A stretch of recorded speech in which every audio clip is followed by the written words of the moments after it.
కర్నూలు జిల్లా పాణ్యం నియోజకవర్గ టీడీపీ అభ్యర్థి గౌరి చరితారెడ్డి ప్రచారంలో మరింత జోరు పెంచారు. ఓర్వకల్ల మండలం గుమితం తాండా, తిప్పాయిపల్లి, బ్రాహ్మణపల్లి, శకనాల గ్రామాల్లో ఆమె పర్యటించారు. సూపర్ 6 పథకాలను ప్రజలకు వివరిస్తూ కూటమికి ఓటు వేయాలని కోరారు. ఈ సందర్భంగా వైసీపీకి చెందిన పలువురు నాయకులు చరితారెడ్డి సమక్షంలో టీడీపీలో చేరారు. రాష్ట్రంలో అభివృద్ధి పరుగులు పెట్టాలన్నా, పాణ్యానికి పరిశ్రమలు రావాలన్నా టీడీపీ అధికారంలోకి రావాలని పిలుపునిచ్చారు. వైసీపీని ఇంటికి పంపించేందుకు ప్రజలు సిద్ధంగా ఉన్నారన్నారు గౌరి చరితారెడ్డి.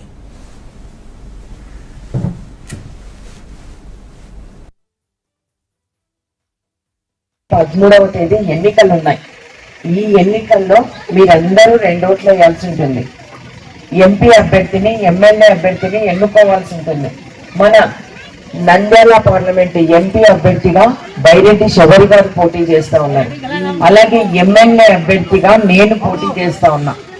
కాబట్టి మీరు మీ అమూల్యమైన 2 ఓట్లు కూడా సైకిల్ గుర్తుపై ఓట్లు వేయించి గెలిపించాల్సిందిగా మిమ్మల్ని అందరినీ కోరుతున్నా.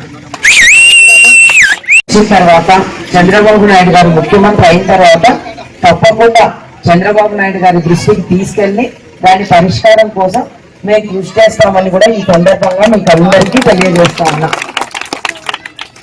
అంతేకాకుండా ఇక్కడ మీకు తాగడానికి నీళ్ళ సమస్య కూడా ఎక్కువగా ఉంది.